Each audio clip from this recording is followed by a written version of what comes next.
breaking down every game, every day in Major League Baseball. This is the Baseball Betting Show. Here is your host, Greg Peterson.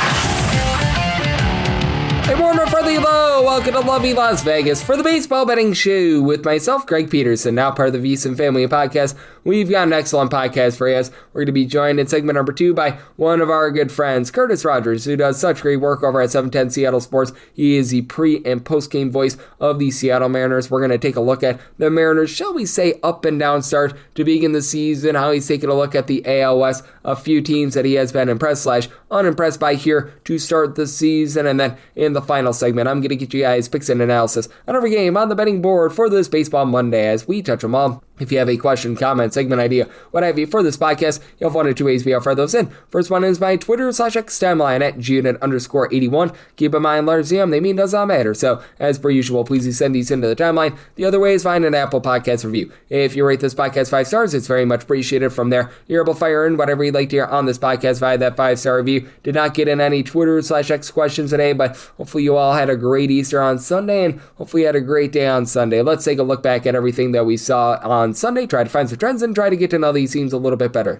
Games from yesterday is Greg buzzing about. Here is the rowdy recap. The Cubs and Guardians gave us the gift of a double dip, and it was a split. For the Cubs, they get the job done 1-0 in game number 1. Edward Cabrera walks 5, but gives up just 1 hit. No runs allowed in 5 2/3 innings. Caleb Theobar, Fuller outside the bullpen scoreless. Daniel Palencia, Hobie Milner, they both give you a scoreless inning, and Slade Sassoni did his part. 6 scoreless innings, gives up just 1 hit. Tim Aaron from there gives you a scoreless inning. Connor Brogdon gives up a run in an inning, and that was the lone run in this game as Peyton Palante was able to give you a scoreless inning, but damage had been done. And then in game number 2, the Guardians flipped the script. 6-5, they're able to take down the Chicago Cubs. As for the Guardians, being able to come through big for them, C.J. Kafis gets his first home run of the season. That comes off of Jacob Webb, who gives up 3 runs in a third of an inning. Shota Imanaga, nice start too. 1 run allowed over the course of 5 innings. Ben Brown gives up 2 runs over the course of his 2 innings. You did have a pair of outs of the bullpen squirrels from the reliever Ethan Roberts. And then on the flip side for Cleveland, Parker Messick just continues to be great at the MLB level. Gives up just 1 solo run over the course of 5 innings. That was to Mr. Matt Shaw, his first home run of the campaign. You would have Dansby Swanson go deep off of Matthew Festa. He had a fiesta for his first home run of the campaign. And then home run number 4 of the season for Ian Happ. That comes off of Sharon Armstrong. Armstrong gives up that home run in 1 1/3 innings. Festa gives up 2 runs in an inning. But Eric Sabrowski, pair of outside the bullpen squirrels. Kate Smith has been shaky at the closer spot. Gives up a run in the 9th inning, but still finds a way to get out of it and get the job done out there for the Cleveland Guardians. Getting the job done was the LA Dodgers. 8-6, they take down the Washington Nationals. Nationals got up 6-1 in this game, and then the bullpen happened. You had Foster Griffin give you a nice start. 1 run allowed over the course of 5 innings. Does give up a solo home run to Shohei Ohtani, second home run of the season, but then you had Dalton Rushing go deep off of P.J. Poulin, first home run of the season. Teoscar Hernandez in the 9th inning. Well, he lived up to the name of Clayton Beeter. He beatered that ball for his first home run of the campaign as Clayton Beeter, 1 2/3 innings. He gives up that solo home run. P.J. Poulin gives up 2 runs over the course of 2 innings. And Zeno Perez, 4 runs allowed, and he did not get a single out of the bullpen, so that was not great. Andre Cornelio, and out of the bullpen squirrels. Roki Sasaki, not the start he was looking for, gives up home runs to Luis Garcia, first of the campaign, and James Wood is second, gives up all 6 runs over the course of 5 innings, but then Jack Dreher, Tanner Scott, Edwin Diaz, Alex Vesia, they're all able to give you a scoreless inning. The Miami Marlins, 6-3 to start the season. They avoid the sweep at the hands of the Yankees, 7-6. They get the job done here. As for Pete Fairbanks, he was the opener in this game, gives up 3 runs in an inning. That was not what they were looking for, as he was taken deep by Ben Rice, his third home run of the campaign. Andrew Nardi from there, he gives you a scoreless inning. Chris Paddock, he comes in as the bulk guy essentially, walked 4 2/3 innings, but gives up just 1 unearned run. John King was the king of giving it out of the bullpen squirrels. Anthony Bender does give up 2 runs in the 9th inning, but does enough to get the save. Calvin Fauché, a scoreless inning, and Max Fried, not sharp in this game. 3 runs allowed in 6 2/3 innings. Fernando Cruz gives up a run in 2/3 of an inning. Jake Bird gives the bird to his team as he gives up 3 runs and does not record a single out. And Ryan Yarbrough, 5 outs out of the bullpen squirrels, but the Marlins, they go 3 of 9 with men in scoring position. They find a way to get the job done there. The Boston Red Sox have started off 2-7, so things are in disenchantment out there. 8-6, the Padres get the job done, despite the fact that Walker Buehler was terrible. 4 runs allowed in 2 2/3 innings. Bullpen at his back, though, as Kyle Hart, 2 1/3 innings scoreless. Brad Dudley Rodriguez, 1 2/3 innings. He gives up a run. Wandy Peralta gives up a run in a third of an inning, but Mason Miller, Jeremiah Estrada, scoreless 8th and 9th innings, and Miller struck out the side in the 9th inning. Ranger Suarez, not looking great as a Red Sox thus far. 4 runs allowed in 4 innings. Greg Weisert, he gives up a pair of runs in his inning of work, giving up a home run to Manny Machado, that his first home run of the season, and then Jackson Merrill, he would get his second home run of the season. That comes off of the young gun in Tyler Uberstein, who he went 2 2/3 innings,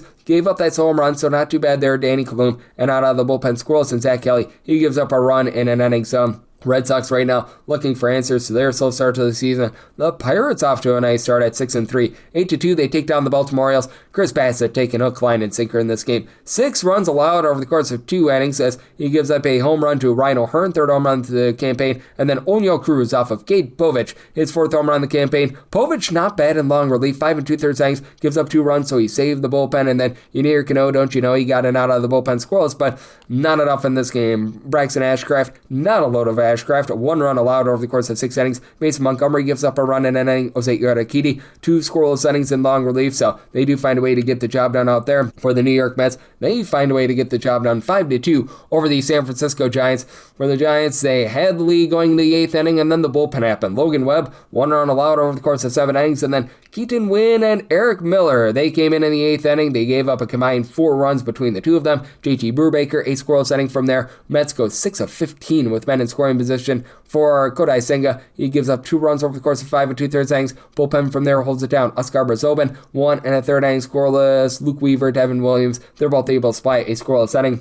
Every game in Sacramento thus far this season has gone over the total. The Athletics take it to the Astros 12-10 in 10 innings, being able to get the walk-off home run. Brent Rooker, that was his 2nd home run in the campaign. His first came earlier in the game off of A.J. Bluebaugh as Brian Abreu gave up that walk-off home run, 3 runs, 2 of which were earned in a 1/3 of an inning. Bluebaugh, who gave up the other home run, 4 runs allowed in 2 innings. You did have a pair of outs out of the bullpen scoreless, yay, very rarely, from Christian Roa, and Brian King was the king of giving you 1 2/3 innings scoreless, but Lance McCullers Jr., not long for this game, 3 runs allowed over the course of 4 innings. And then you also had Stephen Oker give up a pair of runs in a 1/3 of an inning. Jacob Lopez, not the start that he was looking for. 3 runs allowed in 4 1/3 innings as he walked 5. He does give up a home run along the way, as well as going deep off of him. It was Mr. Yordan Alvarez, 4th home run season. And then you would have JT Ginn and Juice give one up to Christian Walker, his 2nd home run in the campaign. And then Mr. Myers, Jacob Myers, gets his 1st home run of the season. For Myers, he was able to take Scott Barlow deep, and he gave up 4 runs without getting a single out of the bullpen. For JT Ginn, 2 runs allowed in 1 1/3 innings. Justin Sterner, though, 1 1/3 innings scoreless.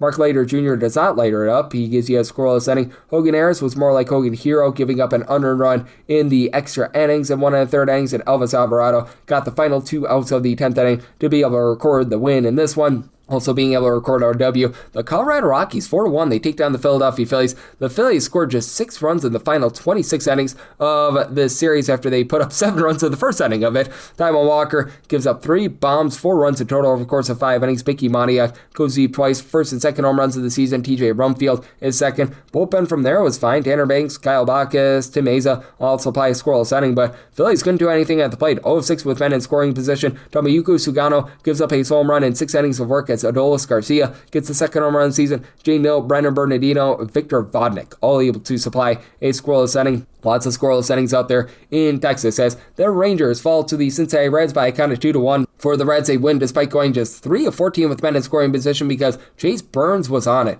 1 run allowed in 6 innings. That was a solo home run to Jock Peterson, who's been miserable this season, hitting a .059. But hey, first home run of the season from there. Piers Johnson, Sam Moll combined for a scoreless inning. Connor Phillips, Brock and Roll Burke both give you a scoreless inning. And for Jack Leiter, pretty good start here. 9 punch outs, 1 run allowed over the course of 5 innings. You did have Robert Garcia give up a run in a 1/3 of an inning, but Jacob Latz, Cole Winn, they both supply a scoreless inning. Chris Martin, 4 outs out of the bullpen scoreless. Jalen Beeks, a 1/3 of an inning scoreless, but for the Rangers, 0-6 with men in scoring position. That ended up dooming them. For the Tampa Bay Rays, they find a way in 10 innings over the Minnesota Twins, 4-1. The final as Nick Martinez, nice start. Solo run allowed over the course of 6 innings to Matt Wallner, 3rd home run in the campaign. From there, Griffin Jax does not get jaxed up. 2 scoreless innings, Brian Baker, Kevin Kelly, they both supply a scoreless inning, and then Simeon Woods Richardson, he gives up 1 run in 6 2/3 innings, that being a solo home run to Junior Caminero, first home run of the season. Then Reggie Palacios in the 10th inning, it was a difference maker. 10th inning home run off of Justin Topa, first of the campaign for him. Topa gives up 3 runs to which were earned in that 10th inning as Scotty Funderburg. Before that, got an out of the bullpen squirrels.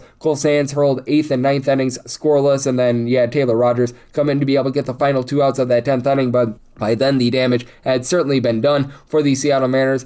They continue to scuffle. They lose by kind of 8-7 to the LA Angels in 11 innings as Luis Castillo lit up in this game. 4 runs, 3 of which were earned in 3 2/3 innings. From there, Jose Ferrer, pair of runs allowed in his inning of work. You did have Casey Lucamina give you 2 scoreless innings. Cole Wilcox, he comes in for a 4 outs out of the bullpen scoreless. Andres Munoz, Matt Brash, they both come in for an inning. Brash gives up an unearned run in an inning for Munoz, a scoreless inning out of him. And then Gabe Spire, he allows a winning run in the 11th inning as Nolan Schunel, sacrifice fly, ends the game. And for the Angels, it was the wholesale approach for them as George Clausen in his MLB debut, he comes in for 2 2/3 innings. He allows 2 runs, walks 5. From there, Ryan Zephyrian gives up 2 runs over the course of 2 innings. Brent Suter allows a solo home run in 2 1/3 innings as going deep, Cole Young, second home run in the campaign. Apparently, Joe Adele couldn't catch that one. Sam Bachman gives up a run in his 2 innings of work, and then Sean Anderson in the 10th and 11th innings gives up nothing other than an unearned run. So the Angels find a way to persevere there. You also had in the desert, the Diamondbacks being able to persevere 6-5 in 10 innings over the Atlanta Braves.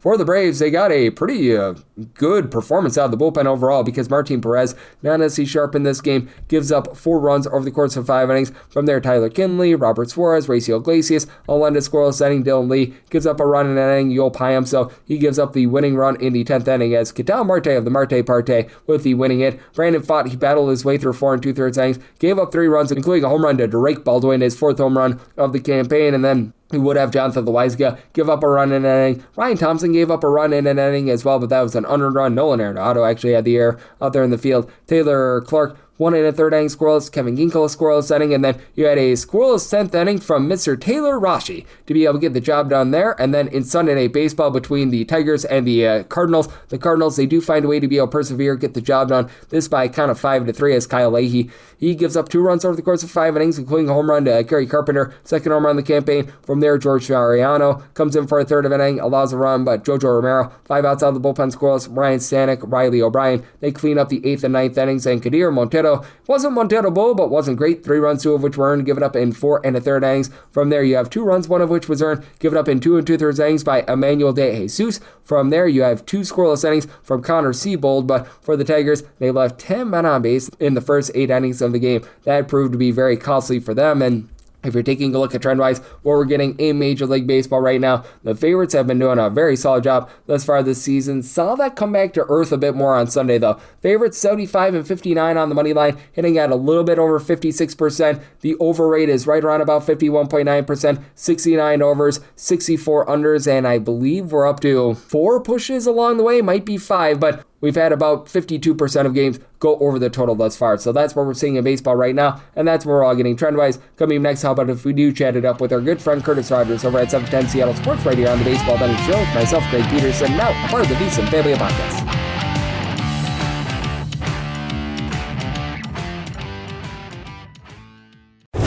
Breaking down every game, every day in Major League Baseball. This is the Baseball Betting Show. Here is your host, Greg Peterson.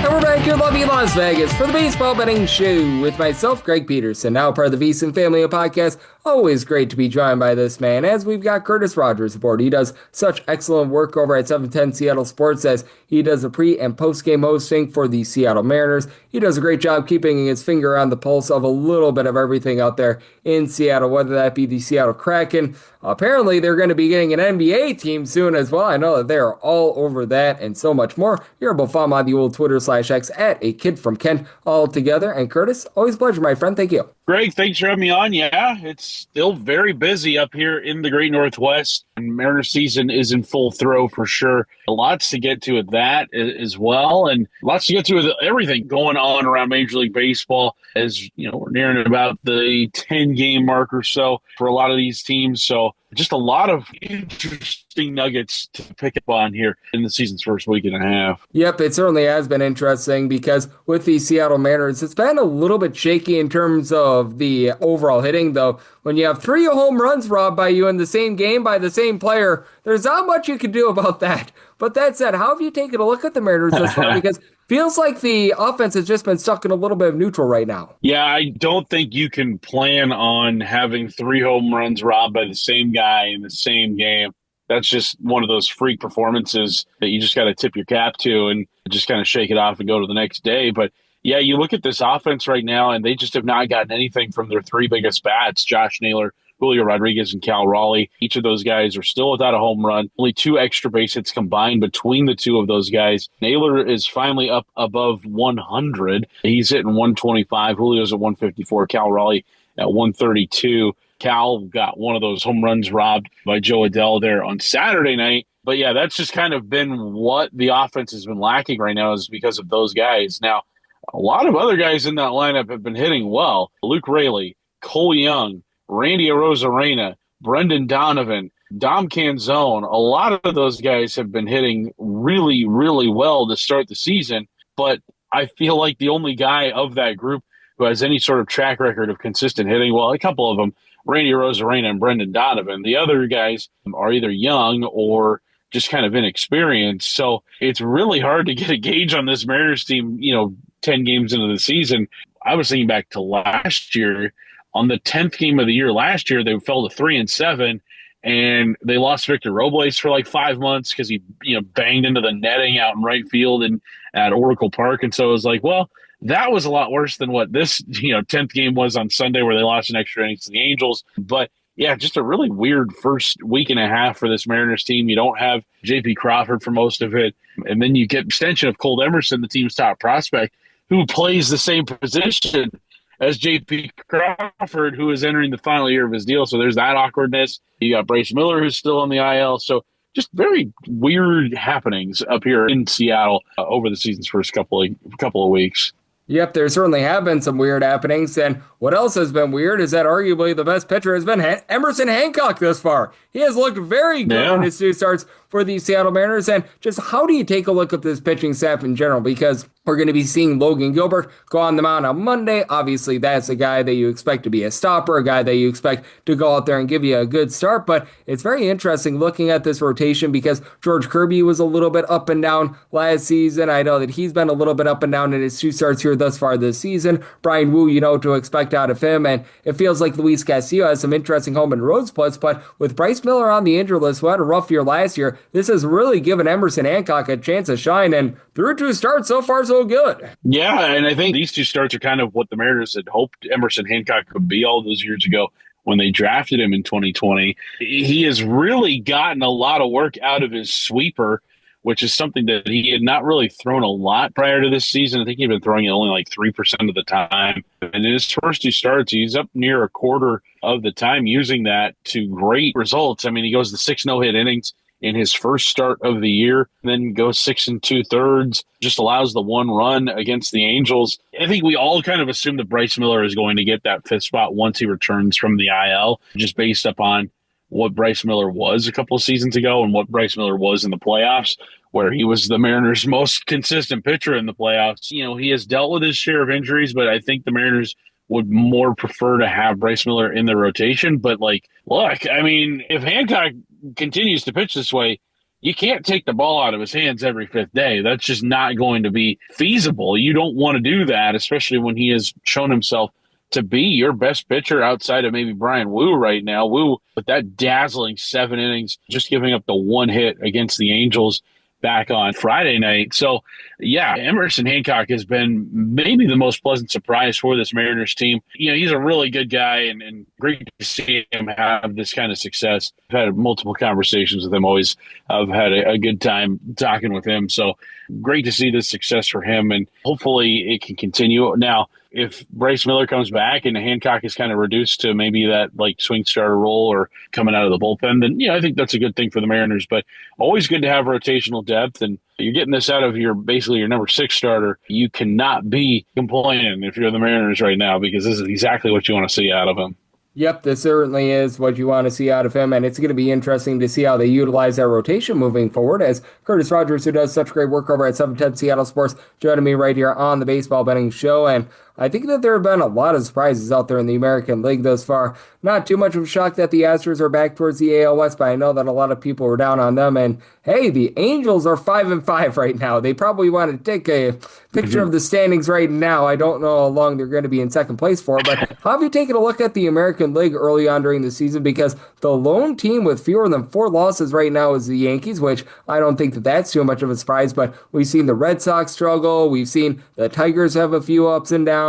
Just mentioned it with the Seattle Mariners. Feels like there's a lot of teams in the American League right now that are having a rough go of it, including the Blue Jays getting swept by the Chicago White Sox over the weekend. Yeah, I got a first-hand look at the Yankees when they were here in town, and boy, they have a ton of pitching. They have really dominated things with their pitching staff. Through that Mariners series at the start of this last week, the Yankees had only allowed, I think, 3 runs in 5 games, and they had 3 shutouts in those 5 games. It was ridiculous, the run that they had been on. And I look at the Yankees too, Greg, and I mean, they're going to get Garrett Cole back at some point this season, who last I checked was the best pitcher in the American League just 2 years ago. So that's going to be a huge addition to them. Boston is a surprise to me, Greg, at 2-7 right now. I thought Boston would be among the best teams in the American League East. Now there's still plenty of time to dig yourself out of that hole. You just don't want to put yourself in too big of a hole here in April. You don't want to have to spend most of the first half of the season digging your way out. But yeah, you look at a lot of teams that I think a lot of people had pegged as contenders. Toronto, they're below 500. The Orioles, below 500. The Red Sox, below 500. The Tigers, below 500. The Rangers, below 500. The Mariners, below 500.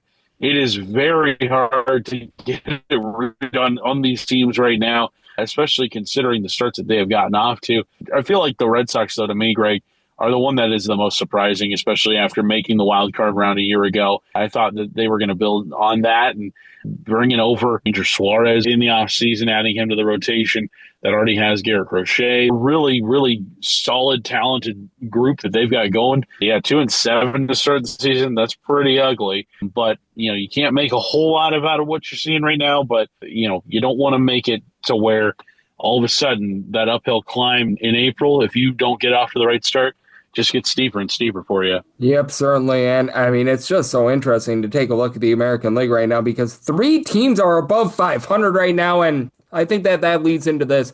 Do you think that there's a big divide between the National League and the American League right now? Because you take a look at all the top teams in baseball, they reside in the National League, albeit scheduling is going to have a lot to do with it. But it does feel like this year the National League just has more firepower than the American League, which I think makes it so interesting to take a look at the American League playoffs because I think that the Yankees are that clear number 1. And then who's after the Yankees? I feel like you could pick a name out of a hat and I would say that sounds good. But that said, how do you take a look at the divide? Because it feels like the National League is just off to a much better start, and there's just many more good teams out there in the National League this season.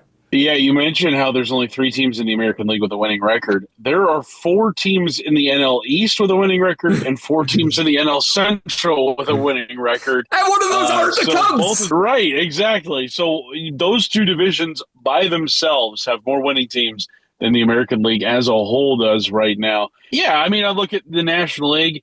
I think in the East, you can definitely make a case for the Mets, for the Braves, for the Phillies. I think in the Central, Milwaukee is an improved team. Pittsburgh is an improved team. We'll see how the addition of Connor Griffin changes things in Pittsburgh. Cincinnati, they have made some really good decisions in the last couple of years. St. Louis, it's funny because St. Louis is, I would say, the most, or I would say they're the least equipped of the National League Central teams right now to make a run at it. They're 5-4, and I think the Cubs, they can definitely turn it around here. They're only just a game below 500. They lost on Sunday. But you look at the National League, yeah, I think in the West, the Dodgers obviously have back-to-back champs. Very, very real shot at going for a three-peat. I think the Padres, even though they're below 500, could very well make the playoffs again this year. Arizona's an interesting one at 5-5, where, they've got a lot of talent on the roster. They're starting to get Corbin Carroll back. Hopefully he can kind of vet what they're doing. Right now in the National League, there does seem to be a few more teams that kind of fit the picture of what we could see later on this season as a contending ball club. Whereas in the American League, things are very much shaking out right now. But it also kind of goes to show how quickly things can turn this early in the season. I mean, any one of those teams that's below 500 in the American League, if they get a sweep here, all of a sudden now they're a game or two above 500. So still lots of games left to be played. But yeah, right now it does kind of seem like the National League very much off to the better start than the American League. Yep, and we're going to see if that continues moving forward. And what I know moving forward is that Curtis is going to continue to do such a great job looking at this great game that we all know and love of baseball. You do such excellent work, Curtis, over there at 710 Seattle Sports. And not just baseball, you're looking at a little bit of football with the NFL draft coming up, basketball, list goes on and on. So let the good people at home know what's all on tap for you and how people can follow along on social media and other platforms. Yeah, April, it's the best sports month, in my opinion. I know there's hot debate over October or September, but in my mind, it is April, and it's a very busy time, and I love it. And I love covering Major League Baseball here in Seattle. You can catch more of our coverage on seattlesports.com or the Seattle Sports YouTube page. You can follow me on Twitter and Instagram at A Kid From Kent. Coming up this Thursday, we've got another edition of Extra Innings. It is our off-day show, which I host, so make sure you're downloading that podcast wherever it is you get your podcasts. And Greg, yeah, always happy to hop on with you, talk some baseball as this season starts to unfold in front of us. Lots of great stuff to get to every time I'm with you. I look forward to our next conversation. No doubt about it. Curtis is doing such an amazing job looking at this great game that we all know and love of baseball, and every single time he joins me, he learns such great insights. So big thanks to Curtis for joining me on the Baseball Betting Show, now part of the VSiN Family Podcast. And coming up next, it is that time of the podcast. I give you picks and analysis on every game on the betting board for this Baseball Monday as we touch them all.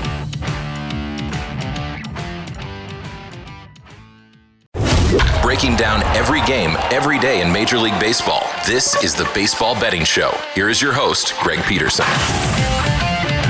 And we're back here in lovely Las Vegas for the Baseball Betting Show with myself, Greg Peterson, now part of the VSiN Family Podcast. Always great to be joined by Curtis Rogers. He does such great work looking at this amazing game of baseball. I know that he is dialed into everything Seattle Mariners and everything out there in the Pacific Northwest. Every single time he joins me, he lends such great insights and did so once again today. So big thanks to Curtis for joining me in the last segment. Now it is that time of the podcast. I give you picks and analysis on every game on the betting board for this Baseball Monday as we touch them all. If a game is listed on the betting board, Greg has a side and a total on it, so it is time to touch them all. Do note that, as per usual, any changes that are made to these plays will be listed up on my Twitter/X feed at gunit_81. We are going to be going in the Las Vegas rotation order. This is where we go with the National League games first in time order, then the American League games in time order, and the Interleague games. Those are going to be at the bottom once again in time order. So we'll get things started with 9:51, 9:52 on the card. The Padres are on the road against the Pirates as Bubba Chandler walks the plank to make the start for Pittsburgh, and Esteban Marquez is on the bump for San Diego. San Diego is a small underdog here of anywhere between even money to plus 108,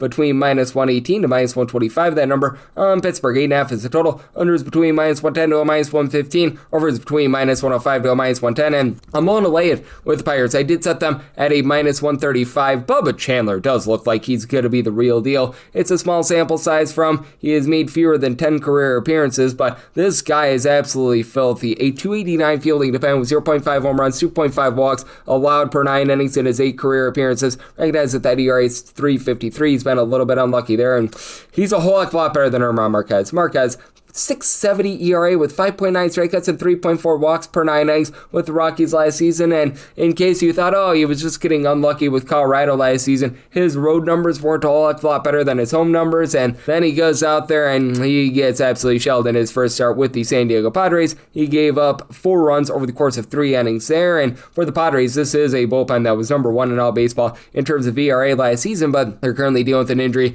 to Jason Adam. I absolutely love what you've been able to get out of Mason Miller at the closer spot, but you need to be able to get to that point, and Jeremiah Estrada has been quite shaky for this team. They had to use up a lot of bullpen yesterday because Walker Buehler only went 2 2/3 innings, so these guys are going to be on very limited rest. And for the Padres, this is a pretty solid lineup. Fernando Tatis Jr., Manny Machado, these guys are going to hit for 25 plus home runs, give you over 340 on base. As a matter of fact, Machado got his first home run of the campaign yesterday. You've got Miguel Andujar, who does a solid job moving the line. He's not quite Luis Rice, but he does an okay job getting on. Same goes for Romano Ramon Laureano. I do think that Freddie Fermin, after his rough start to the season, he'll pick it up at the catcher spot, but Jake Cronenworth, Jackson Merrill, these guys weren't necessarily amazing last year. Need to see a little bit more of them. This is a Pirates lineup that last year was dead sinking last in all baseball in terms of run creation. Don't think that they're going to be amazing this year, but they clearly are looking better. O'Neal Cruz already has 4 home runs this season. Brian Reynolds, he's been a little bit of a flop ever since they gave him that big contract, but he's getting on base for the team right now. Ryan O'Hearn was a good pickup last season when he was with the Padres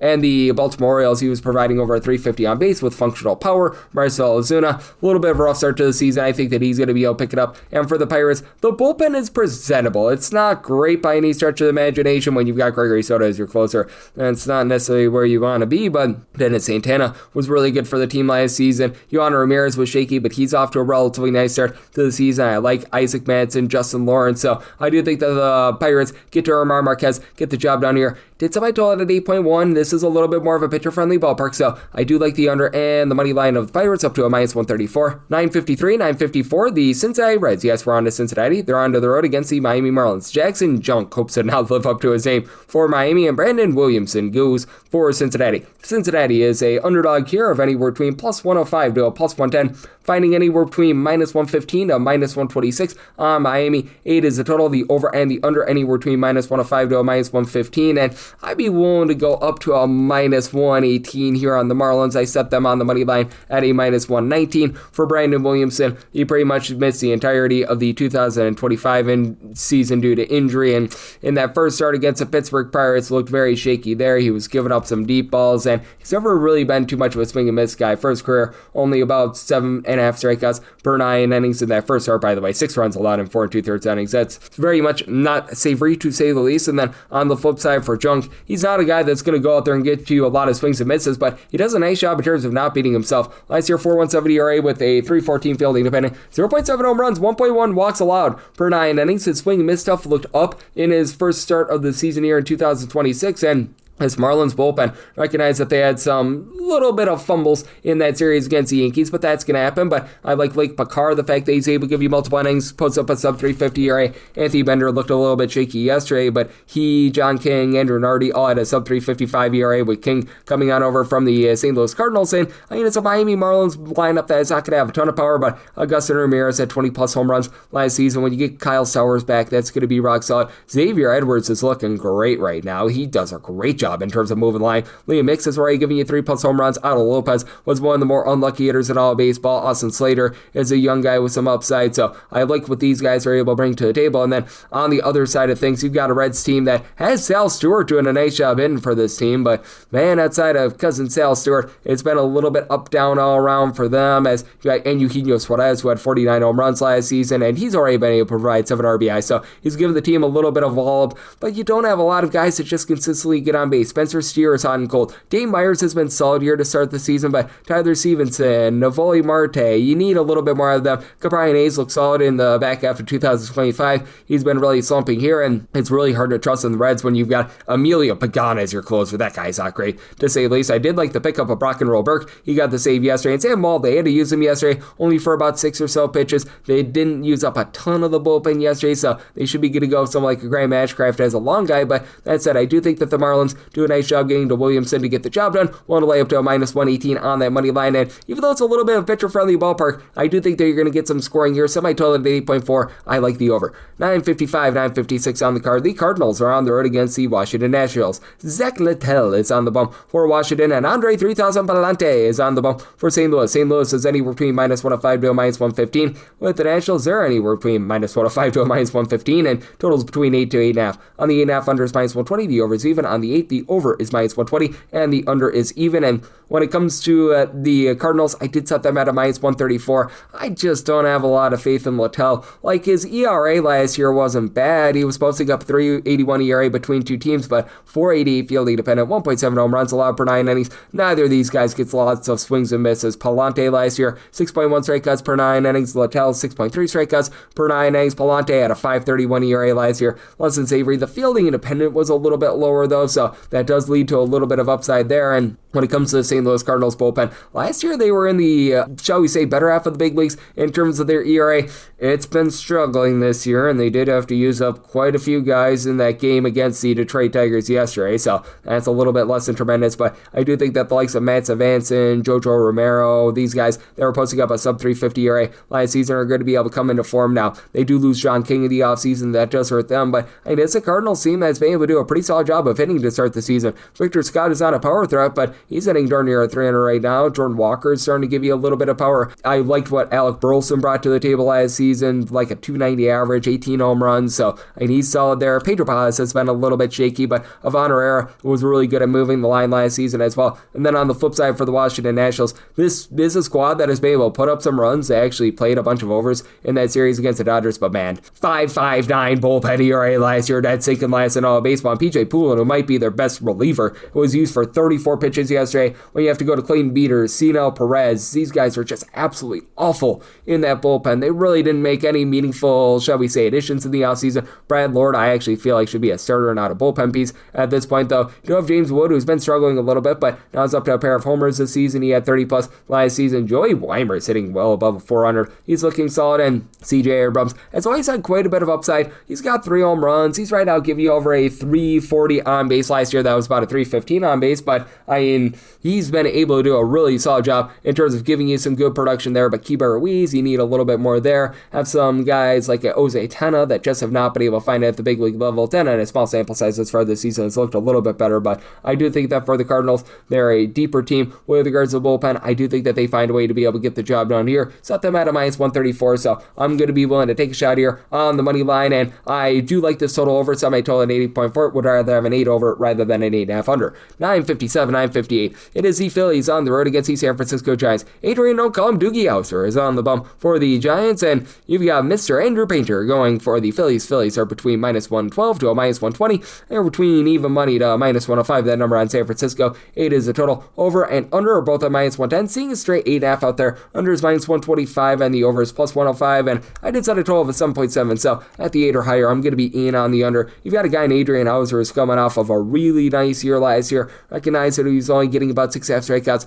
per 9 innings, so he's not a strikeout artist, but 3.31 ERA between two teams, 0.7 home runs, 2.7 walks per 9 innings. Now he pitches in a ballpark in San Francisco where it's very pitcher friendly, so I think that he's going to be aided by that quite a bit. And for the Giants right now, the pitching isn't really too much of the issue. I recognize that the bullpen had their fumbles in the game on Sunday, but still, you got a bullpen that was 4th in terms of ERA last season. Eric Miller was really good last year, though. He's having some issues thus far this season. I do think that Ryan Walker, after a shaky 2025 season, is going to look a little bit better. Matt Gage is a guy that you can trust in the bullpen. You just need these guys to start hitting a little bit more. Rafael Devers just has yet to live up to the fact that they traded for him last season. You've got Luis Rice hitting at 275. Need that to be closer to about a 300. The outfield just has not been great. Harrison Bader, Jungo Lee, Eloy Ramos are hitting at a 205 or lower, so you need more there. And Willie Adames, he hits for power, but he hasn't done a great job of moving the line since he got on over to San Francisco. And then on the flip side of things, Andrew Painter, he looked relatively solid in his first start as a Philadelphia Philly, but do keep in mind that when he was at the AAA level last year, was giving up 1.5 home runs per 9 innings, 5.65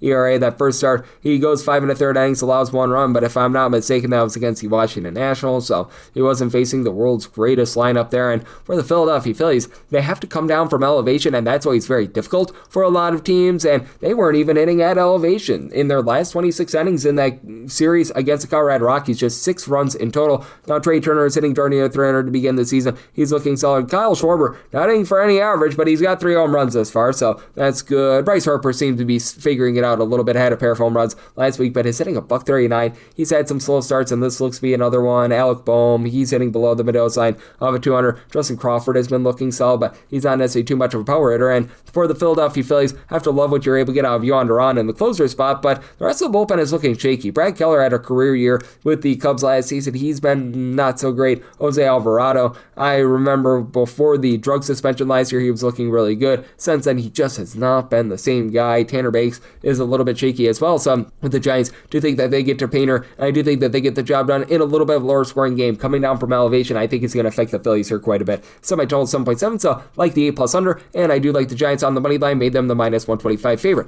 959, 960 on the card. The Royals are on the road against the Guardians. Tanner Bybee is on the bump for the Guardians, and Mr. Michael Wacha, and if he has a bad start, it's a dying Pac-Man voice of Michael Wacha goes for the Royals. And the Royals are anywhere between even money to -105, seeing a +105 out there as well. -110 to -118 is that number on Cleveland. 7.5 is the total. Under is -120, and the over is even. And we'll trust in the Guardians here. Set them at a -146. Michael Wacha does a really good job in terms of not beating himself, but he also just doesn't get a lot of swings and misses. Last year, 3.86 ERA, 0.8 home runs, 2.3 walks allowed per 9 innings, but just 6.6 punch-outs per 9. Bybee had a rough year last year, 4.24 ERA, career low 8.1 strikeouts per 9 innings. That led to giving up 1.3 homers per 9, but he is also going up against a Royals offense that was 26th in the league in terms of run creation, and they look to be a little bit better this year. You know what you're going to get out of Bobby Witt Jr., guy that always is good for 25 plus home runs, a 350 plus on base, but what you're going to be able to get outside that, I think, is a little bit of a roll of the dice. Vinny Pasquantino, he's been not hitting for a ton of average, though he did have 30 plus homers last season, up to 5 RBI thus far. Miguel Garcia is moving the line. He's hitting above 300 thus far, and after a miserable rookie season, Jack Gaglione looking solid, but Lane Thomas is off to a really rough start this season, and he's been all over the place the last few seasons. They pick up Starling Marte of the Marte Parte at 37 years old. He's looking a little bit washed. Nick Lofton doesn't give you any sort of power, so have some question marks there. And for the Royals, this was a top 6 team in terms of bullpen ERA last season, but Carlos Aceves, their main closer, is currently on the injured list. They had to play 18 innings on Saturday, so the bullpen is a little bit taxed. Lucas Ursage does a nice job in the back half of games. I like the fact that they pick up Nick Mears in the offseason, but do have to have some question marks there. And for the Cleveland Guardians, they're dealing with an injury of their own with Hunter Gaddis currently being out of that bullpen, but so you've got Eric Zabrowski, Tim Aaron, who were able to spy sub 350 ERAs last season. Sean Armstrong is a nice long guy. Same goes for Kobe Allard. Cade Smith has been very shaky at the closer spot, but all in all, I do think that these guys are going to be fine. And then for the Guardians lineup, Chase Salauter, 5 home runs this far this season, has been solid. Now the bottom of the lineup, the likes of Brian Rocchio, Bo Naylor, Gabriel Urias, Daniel Schneemann, they're all hitting at 230 or lower. You're going to need to get more out of these guys, but to get out of Jose Ramirez, 25 plus bombs, 350 plus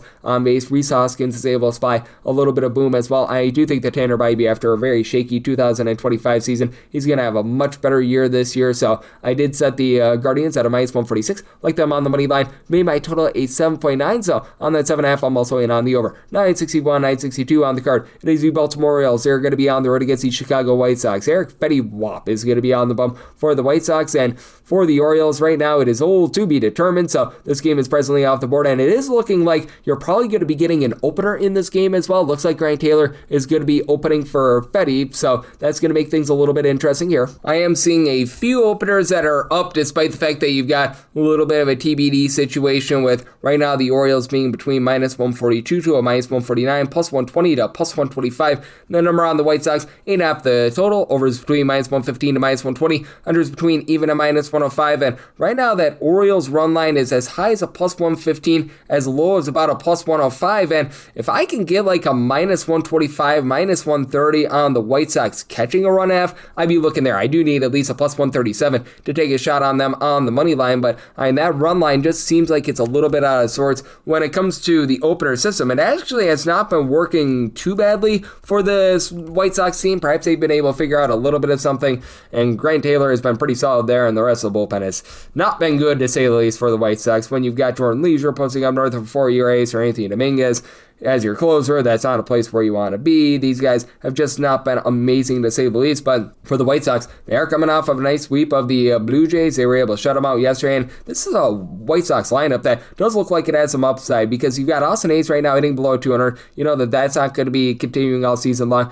Minataka Murakami has already been able to supply 4 home runs. Chase Meredith, if he can get going and be the guy that was getting on base last season, that's going to be big for this team as well. And then they've been able to get great production out of Miguel Vargas. If I'm not mistaken, he already had a 6 RBI game earlier in the season. Last season, he was pretty rock solid for this team, supplying like 360 on base with 16 home runs. So I do like what he's able to bring to the table. Coastal Montgomery last year, Alontander Benintendi, 20 plus home runs. And then on the other end, The Baltimore Orioles are once again dealing with injuries as Jordan Westburg once again is back on the injured list along Jackson Holliday, so that's taking away quite a bit from this lineup. They scored 4 runs or fewer in every one of their games against the Pittsburgh Pirates, so less than savory there. Taylor Ward, who they brought over from Los Angeles in the offseason, has been moving the line, hitting above a 300. Last year he was a little bit more of a power hitter. I actually think this is a good thing because you got Pete Alonso's right now stuck on 1 home run. You know that he's going to be a little bit better moving forward. Dylan Beavers did a great job moving the line towards the back half of the season last year. I like the fact that they've got he along with Blaze Alexander. They picked up from the Diamondbacks up at the big league level. And then Adley Rutschman has looked much better this year, hitting above a 300, but you're not getting a lot of power because you're relying upon Pete Alonso being able to come into his own. Samuel Basayo is someone that they're banking on as well. He's hitting less than a 200. He hasn't provided a ton of pop. Gunnar Henderson has a pair of home runs, but I do think that's coming sooner rather than later for the Orioles, but certainly has been a little bit of a rough start for them. And the Orioles bullpen overall, the long guys are not bad. Rico Garcia is a guy that was very good in this bullpen last season. Dietrich Enns, he wasn't really cutting it as a starter for the Tigers, but has found a nice home as a long guy. I wouldn't be surprised if he and Suarez sort of piggyback off of one another to try to be able to fill innings, but Yarmiel Hidalgo was just absolutely terrible last year, and he's been terrible thus far this season, so do think that's a little bit shakier for the Orioles. And then you've got a guy in Eric Fetty who's going to be the bulk guy in this game, who, it was just an absolutely terrible season for him last year. He was getting fewer than 6 strikeouts per 9 innings, but when he was pitching for the White Sox during the 2024 season, when he was having his home starts, he had a sub-2 ERA in Chicago during that 2024 campaign, so perhaps there's a little bit of something there. I feel like that was a little bit of a flash in the pan. Also don't think he's as bad as he was with the 5.49 ERA last season, as he wasn't necessarily giving up too much of the deep ball, only about 1.2 home runs per 9 innings, so did set a 12 year and been 8.6. You're at the 8.5 or less, like the over, and like I said, with the White Sox at a minus 130 or better, I'm willing to take a run half with them on that run line. 963, 964. It's the Tigers. They're going to be on the road facing off against the Minnesota Twins. Joe Ryan is on the bump for the Twins. Casey Mize is on the bump for Detroit, and Detroit does find themselves as a slim underdog here between even money to plus 108 and between minus 115 to minus 125. That number on the Minnesota Twins, it's all game between 7 to 7.5. On the 7, the over is minus 115, under is minus 105. On the 7.5, under is minus 120 to minus 125. Over is between plus 105 to even money, and like the over, semi-total at 7.9. Tigers had to use up quite a bit of that bullpen over the weekend, and they are coming off of Sunday Night Baseball and are now needing to travel, so that's a little bit of an issue. And I just have been expecting more out of this Detroit Tigers bullpen, but we haven't necessarily seen it thus far. I think that's coming, like Tyler Holton, Brian Herter, Will Vest. I expect these guys will have a sub-350 ERA. Kyle Finnegan was a really nice pickup from the Nationals. Since he joined the Tigers last season, he's had a sub-250 ERA in Detroit, but Kenley Jansen is now your closer, and that's not a place where you want to be. And for Casey Mize, about a 3.83 ERA last season, giving up about 1.3 home runs per 9 innings. The swing and miss stuff was up a little bit last year, still just a hair below 9 strikeouts per 9 innings, but you could tell after he had major surgery a few seasons ago, he's starting to be able to find it once again. And for the Tigers lineup, they were 11th in the league in terms of run creation last season. I think that they're going to be even better this year with having Kevin McGonigal right now hitting above a 300. You've got the likes of Riley Green, Spencer Torkelson, who had 30 plus home runs last season, and Green is always good in terms of moving the line. Dylan Dingler, Cole Keith, these are guys that do a nice job in terms of finding a way on base, and Javi Baez has had a little bit of a rough start to the season, but I think that he's going to be able to find it as well. But for the Minnesota Twins, I see quite a bit of upside with this lineup, as they've been able to produce over 4.5 runs per game. You've got Royce Lewis and Byron Buxton healthy, which is a big giant rarity for the team, and Buxton's right now hitting for a 182 on base. You know that that's going to be going northward. Now, they do have a few guys from a season ago that they just didn't necessarily give you a lot of average. Like, you had Matt Wallner provide 20 plus home runs, but he didn't hit for any average. Same goes for Cody Clemens. Heck, you're even able to take a look at a guy like Trevor Larnach. Him being able to give you a 323 on base was big for this team with his 17 home runs. So I do think that they're going to need to work on just a little bit more consistency. But Lucas Shield, he last season was very rock solid for the team. Now the Twins, they're coming off of being about 25th in terms of bullpen ERA last season, and they did have to use up likes of Cody Funderburk, Justin Topa in the game yesterday, but I think that they're going to be a presentable bullpen. They pick up Anthony Banda in the offseason from the LA Dodgers. I don't really have any faith in Cole Sands, but Taylor Rogers is a veteran that's able to give you some good innings. Eric Orze was all with the Rays, so I do think that for the Twins, they should be the slim favorite here. I set them on the money line at a minus 109. Right now, I'm mostly seeing about minus 120 to minus 125, so would like to see them move a little bit, and I am now seeing a plus 110 on the Tigers. That would become my minimum buy point on them, plus 110 or better. Looking at Detroit, as I do think they get some runs. Semi-total 7.9, so here are the 7 to 7.5 in on the over. 965, 966. It is the Mariners on the road against the Texas Rangers, as you've got Jacob DeGrom on the bump for the Rangers, and Logan Gilbert goes for the Seattle Mariners. Mariners who find themselves as underdogs here, anywhere between minus 104 to a plus 105. Between minus 114 to minus 122, that number on Texas. 7.5 is the total. Over and under, both at minus 110. Do you like the Rangers here on the money line? I did set them at a minus 142. For Logan Gilbert, he's got some really filthy stuff, but he's also got some filthy home and road splits as well. For Gilbert last year, he was one of the best strikeout pitchers in all of baseballs. He was giving up about 1.4 home runs per 9 innings, but 2.1 walks per 9 innings, 11.9 strikeouts per 9 innings, but it just felt like the crux of all of his issues came when he was pitching away from home. When he was in Seattle last year, posting up a 2.24 ERA, he was only giving up about 1.1 home runs per 9 innings. Away from home, well above 1.5 home runs per 9 innings, and posting up a 4.74 ERA.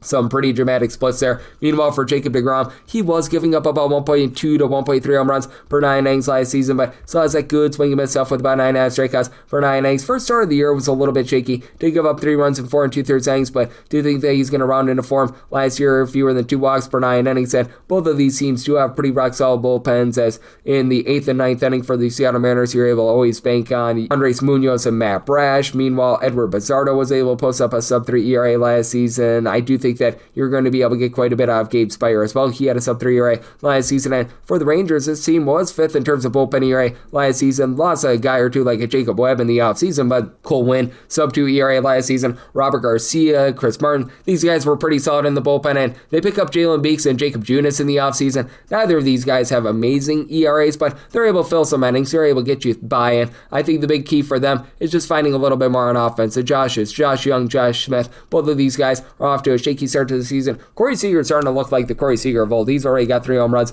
to start off this season. Brandon Nimmo has been a great pickup, hitting well above a 350 to begin the season. And Drake Berger, pair of home runs, he's hitting above a 300, has never been consistent with regards to getting on base. Always has had solid power, and Evan Carter was so big for the team's run to the World Series a few seasons ago, so having him back fully healthy, I think is going to be able to help them out as well. And for the Mariners, they were able to bust out with their offense a little bit more yesterday, but it's been pretty pedestrian for these guys. Going into yesterday, you did not have a single home run on the board for big dumper Cal Raleigh, so that's been a little bit of an issue for this team. You've actually had some of the younger guys be able to step up. You've already got multiple home runs from Cole Young. You've been able to get some really good production out of Randy Arozarena with a 455 on base. Thus far, Luke Raley has given you 3 home runs. Josh Naylor, though, has been second to mud, and Julio Rodriguez just always starts off so cold to begin season, so I do think that DeGrom is going to be able to exploit this and find a way to get the job done for the Texas Rangers. Did set my total at 7.8. Gilbert just has not been the same pitcher away from home, so do like the over and the money line here of Texas,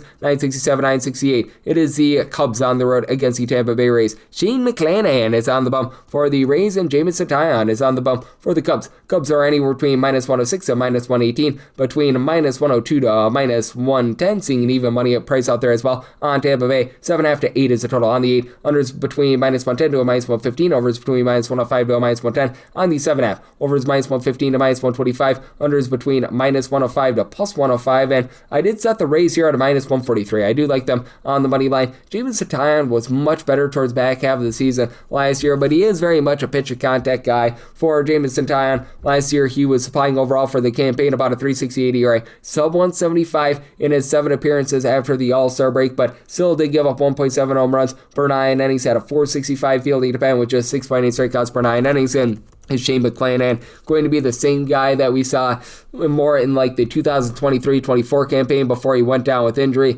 No, but at the same time, I do think that McClanahan is going to be able to be relatively presentable here for this bunch. He gave up 200 runs in 4 2/3 innings in his season debut against the Brewers. Punched out 4. They're going to ease him back into things. He had a few command issues with regards to that first start, but when he was at peak form in 2023, 9.5 strikeouts per 9 innings, 3.29 ERA, he was looking really good that season. And for the Tampa Bay Rays, right now the bullpen needs to get sorted out. It's looking like one of the worst groups in all of baseball, as man, it has not been great what we've been seeing out of Griffin Jackson, this bullpen. Brian Baker, Cole Sulzer, who came over from the Orioles, just are not cutting it right now. Kevin Kelly's off to a rough start. Hunter Biggie's a guy that I like. He's actually from the Chicago Cubs, so that helps out. But I actually like what I've been seeing out of the lineup thus far. Jonathan Aranda hit above a 300 last season. The catcher spot has always been a bane of this team's existence, and Nick Fortes is right now hitting above a 360. Chandler Simpson gives you no power whatsoever, but he does a great great job in terms of being able to swipe some bags. Junior Caminero last year gave the team 44 home runs, so you've got a lot of power. Yandy Diaz is good for 25 plus bombs,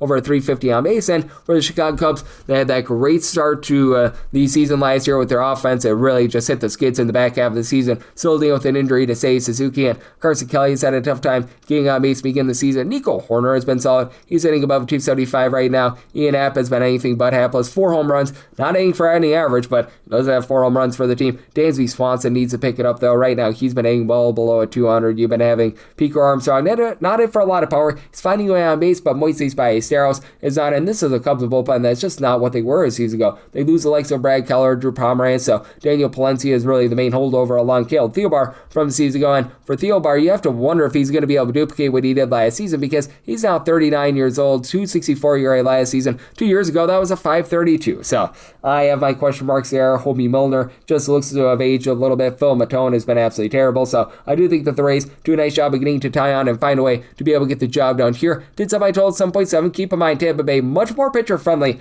than the ballpark that they played in a season ago. They're back at the Trop, but even with that, do like the 7.5 over, and the Rays on the money line made them a minus 143. 969, 970. It is the Brewers on the road against the Red Sox. Brian Bayo's on the bump for the Sox, and Brandon Woodruff goes for the Brewers. The Brewers who find themselves anywhere between minus 108 to a minus 115, anywhere between minus 105 / even money to minus 108. Then around Boston, 8 is the total, over and under anywhere between minus 105 to a minus 115. And with the Brewers, set them at a plus 108. I'm willing to make the Red Sox a very slim favorite. I recognize that things have been not so great for the Boston Red Sox to start the season here thus far, but Brian Bayo has always been so good in terms of being able to pitch at Fenway, which is a very tough ballpark to tame because you've got the funky dimensions, what have you, and I do think that just the way that he's able to throw his off-speed stuff so low in the zone, it's able to help him out in terms of not getting hurt for a bunch of home runs. You take a look at what he was able to do last season. At home, he was giving up only about 0.75 home runs per 9 innings and posted up a 3.49 ERA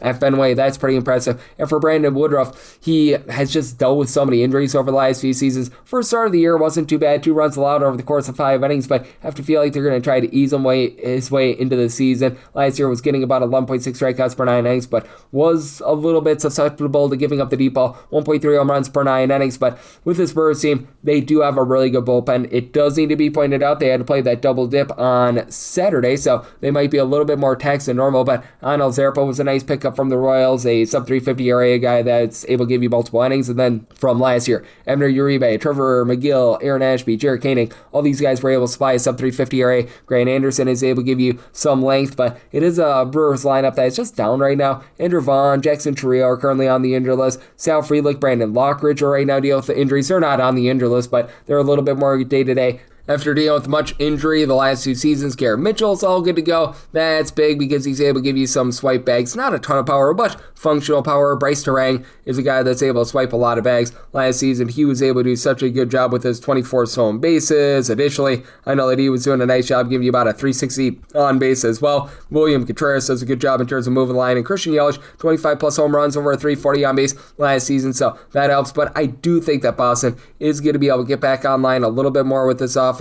Wilson Contreras was a nice pickup in the offseason, a guy that is always good for 20 plus homers at about a 340 plus on base. Carlos Narvaez is one of the better hitting catchers in all of baseball. Trevor Story last year, 25 plus home runs. Caleb Durbin comes over from the Milwaukee Brewers, ironically enough. Jaron Duran, he's able to do a nice job giving you some stolen bags, some functional power as well. Weiler Abreu, I think that he's in for a big season. He's already hit for 3 home runs, and last year was hitting about a 250. Right now hitting above a 400. I don't know if that's going to be a mainstay, but also for the Red Sox, top 3 team in terms of opening ERA last season. Now Garrett Woodlock is on paternity leave. Congratulations to him, but Danny Kalum, sub 350 ERA, they pick him up in the offseason. Greg Weiser, Aroldis Chapman, very trustworthy in the back half of the bullpen, and Giovanni Morin has dealt with injury over the last few seasons, but if they can get him back to that 2022 form when he had a 221 ERA and he really had things going for the Twins, they might have a good find there. So did set my line at a minus 108. We'll take a shot here on the Red Sox on the money line. Do think that you get some scoring as well, especially with the Brewers using up so much bullpen with that double dip on Saturday, so I did set my total at an 8.6. Do like the over. 971, 972. It's the Dodgers on the road against the Toronto Blue Jays. Max Scherzer goes for the Blue Jays, and Justin Robelski is on the bump for the Dodgers. Dodgers between minus 130 to minus 140 favorites, and between plus 110 to plus 125 is that number on Toronto.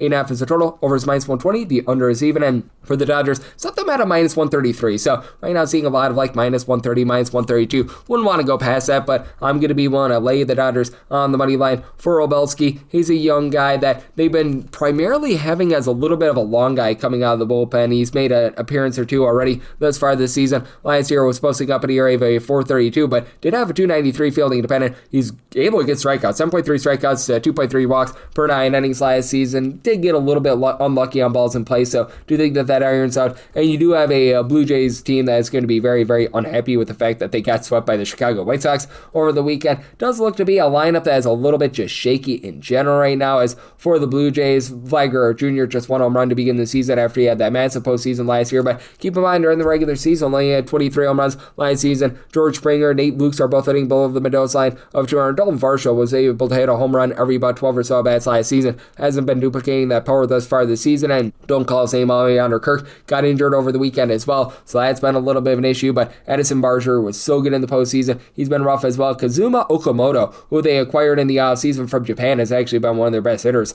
thus far. And for the Blue Jays, this is a bullpen that's just very much in tatters right now. They went to the point where they were having to use up Joe Mantiply and Austin Voth out of the bullpen yesterday. That's not necessarily what you want to see. Brandon Little is coming up very little for this team. I actually like Mason Flaherty in this bullpen. Louis Varland, Rock Solid, but Yimi Garcia's on the injured list. Jeff Hoffman has really not been good with the Blue Jays in general. And then on the other end of things, you got a Dodgers team that I actually think is going to have one of the best bullpens in all of baseball. Tanner Scott, 2 years ago, was dominant. Last year, he had a really rough season. I think that he gets back to dominance. Edwin Diaz coming out of the bullpen as a closer is big. Jack Dreyer, Alex Vesia, these guys had a sub-325 ERA. And for the Dodgers, 8+ runs in every one of their games against the Nationals. Now, they're dealing with Mookie Betts being on the injured list, but he hasn't bet himself since like the middle part of 2025. So that's not as big of a loss as I think a lot of people want to make it out to be. Max Muncy, when he's in the lineup, last year the team was averaging more than a full run per game more than when he was out of the lineup, so he's a big part of this team. Andy Paz has been just really ripping the cover off the ball. 25+ homers last season, hitting above a 400 to begin the season this year. Teoscar Hernandez is not going to take a lot of walks, but he's right now hitting above a 300. Freddie Freeman, he does a nice job moving line, giving you some good power as well. So I do think that the Dodgers do find a way to get the job done here and get to a guy in Max Scherzer that I wish I could put it any other way, but he is just way up there in years. For Max Scherzer, he is now a pretty ancient, I believe, 42-year-old right now. He's going to be 42 at the end of the season. Right now, currently 41, but I'm 5.19 ERA. Last season giving up 2 home runs per 9 innings. Think that the Dodgers get to him. Like this total over, so I tell him at 8.6 and we'll lay up to a minus 132 on that Dodgers money line. 973, 974 on the card. It's the Astros on the road against the Rockies. Ryan Feltner goes for the Rockies. Cody Bolton is getting the start for the Astros, and the Astros do find themselves as a very sizable favorite here. They're as high as a minus $2 to a minus 232 favorite. I'm right now seeing plus 168 to plus 189 on Colorado with a total of 10. The over is minus 105 to a minus 120. The under is anywhere between minus 115 to even money, and I'm going to be taking the Rockies here on the money line. I'm willing to take anything of a plus 148 or higher. Like this was initially a money line price that was more around like a plus 150, plus 160, and I thought that that was good, but just keeps on climbing up and up and up. And with Cody Bolton, I have absolutely no faith in this guy whatsoever. He's got a career 5.60 ERA at the big league level. This is going to be his first MLB start, and there's just no reason whatsoever to think that he's going to be able to provide much promise whatsoever this season. Like, he threw 2/3 of an inning in spring training this year. Like, he's not even set to be a starter. So, yeah, this is not great to say the least. And for the Houston Astros, they had to put Hunter Brown on the injured list. They used up much of their bullpen yesterday because it went to multiple innings against the Athletics. Like, AJ Bluebaugh is a relatively good long guy, but they had to use him up yesterday. The Bryants, Brian King, Brian Ray, Stephen Okert, they provided a sub-350 ERA last season, but many of them got used up over the weekend. Roderi Munoz is a guy that they're able to utilize out of the bullpen, but he is absolutely terrible. He's right now posting up an ERA above 15. He's never been good, no matter where he's been. And for the Astros, I think that they're going to be able to get some good offense here. Isaac Paredes, he's currently out, so that hurts him a little bit, but Yordan Alvarez has been able to give you 4 home runs already. Jose Altuve is hitting above a 3. He's been able to give you some pop. Jeremy Pena is doing a good job moving the line. They're doing a nice job at the plate, but man, the pitching is going to be an issue here, especially at Coors Field. So I do like this total over, so my total 11.4. And then you've got for the Colorado Rockies, TJ Rumfield hitting above a 300 to begin the season. Hunter Goodman, last year he gave the team 25 plus home runs, did a great job in terms of moving the line. And you got so many guys with such big home run road splits. Like Jordan Beck last year was hitting below a 200 away from him,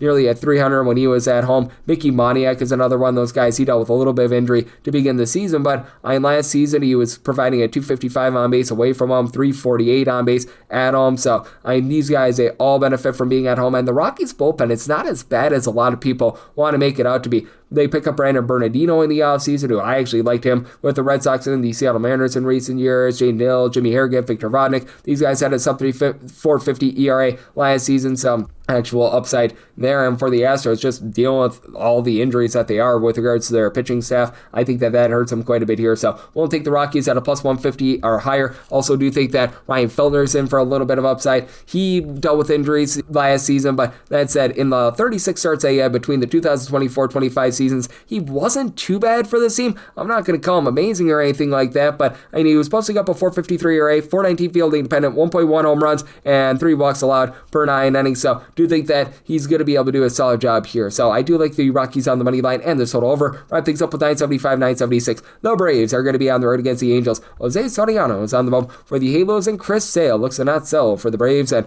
the Braves do find themselves as a pretty good size favorite here. You're going to be laying between minus 158 to minus 168 with total of 7.5. The over and the under anywhere between minus 105 to minus 115, and with the Angels are between plus 130 to plus 140 underdogs. I'm looking at that Braves run line. Say we're between plus 102 to plus 115, so shop around accordingly, but I was willing to go up to a minus 112 on this run line. For Chris Sale, he looks like the Chris Sale that we all know and love. Has given up just 1 run over the course of 12 innings. He was dominant once again last season. He was getting about 10.5 or so strikeouts per 9 innings, supplying an ERA that was sub 265. And for Jose Soriano, really nice start to the season. 12 shutout innings out of him. He's been much better away from home rather than at home. Last year, he posted up a 291 ERA with 0.4 home runs allowed per 9 innings away from home. That went up to a 590 ERA in Los Angeles.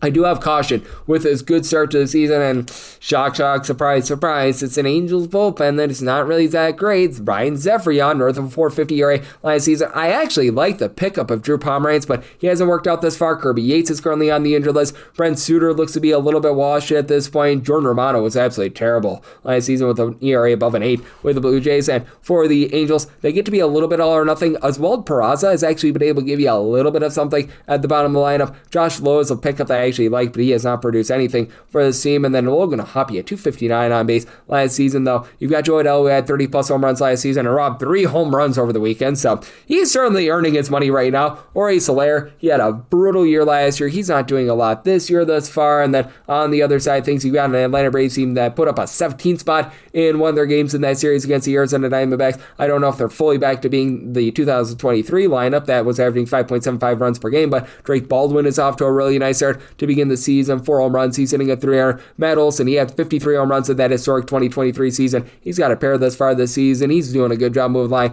Been a little bit slow for Austin Riley, who dealt with injury last year, but I feel like he's going to be able to pick it up, and a guy that has really been able to give you something thus far. Dominic Smith, pair of home runs. He's hitting above a 300. Love to see that. And for the Braves, it's a solid bullpen. Tyler Kinley, since they traded with the Rockies from sub 250 ERA in a Braves uniform. Robert Suarez was the closer for the Padres last season. That's rock solid. Now they need to get Raisel Iglesias going. He was terrible last season, but Dylan Lee is a nice functional piece in that bullpen as well. So I do think that the Braves do find a way to get the job done, and I do think that they put up a nice number here against the Angels. So set my total at 7.9, like the over and the run line of the Atlanta Braves. And that'll wrap things up for the Monday edition of the Baseball Betting Show, now part of the VSiN family of podcasts. A big thanks to our guy Curtis Rogers over at 710 Seattle Sports for joining me in the live segment. If you do like hearing from this fine podcast, Baseball Betting Show, you're able to subscribe wherever your podcasts, Apple Podcasts, Google Play, Spotify, Stitcher, and TuneIn. If you have a question, comment, segment idea, what have you for this podcast, you have 1 or 2 ways we offer those in. First one is my Twitter/X timeline at @Judith_81. Keep in mind, letters CM, they mean does not matter. So as per usual, please do send these into the timeline.